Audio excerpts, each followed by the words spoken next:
Pernah tak awak buat sesuatu sebab nak buktikan pada orang yang pernah lukakan awak? Awak nak tunjuk, awak boleh sebenarnya. Ramai wanita, dia nampak kuat, kerja keras, push diri dia sebab nak berjaya. Tapi dalam hati sebenarnya dia bawa luka tu. Luka ni mungkinlah dulu dia pernah dipandang rendah ke, orang pernah tinggalkan dia ke, ada orang mengkhianati dia ke, ataupun dia ada trauma lah, mungkin ada banyak trauma emosi dia kan. Tapi dalam psikologi, bila kita bergerak dengan luka ni, otak kita akan masuk dalam survival mode. Jadi kita bertindak tu bukan sebab kita happy tau, bukan sebab kita nak bagi kebahagiaan atau dengan kasih sayang, tapi kita buat dengan rasa nak balas dendam.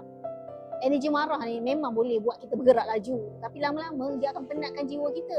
Sebab tu, orang nampak kita berjaya kat luar, tapi dekat dalam hati masih tak tenang. Kalau dalam Islam pula, niat tu memang sangat penting lah. Kalau kita nak bangkit sebab kita dendam, mesti hati kita akan jadi berat.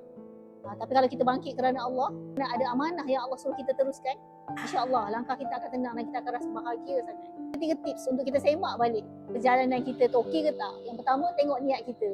Check betul-betul. Kita buat ni kerana apa?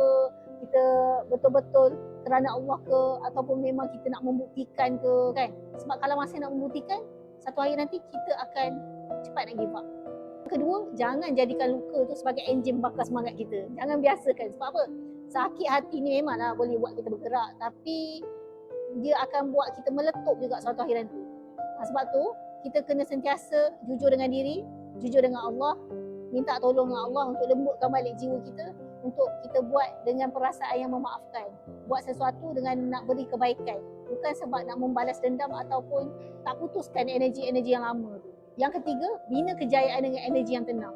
Sebabnya kejayaan sebenar ni bukan untuk nampak kita hebat tau. Kejayaan sebenar bila hati kita ni rasa damai.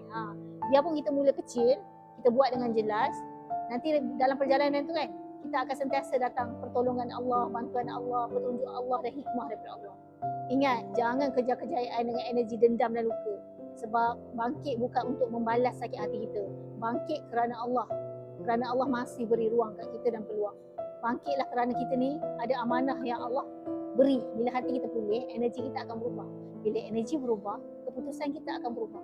Bila keputusan berubah, hidup pun mula bergerak ke arah yang lebih baik dengan izin Allah.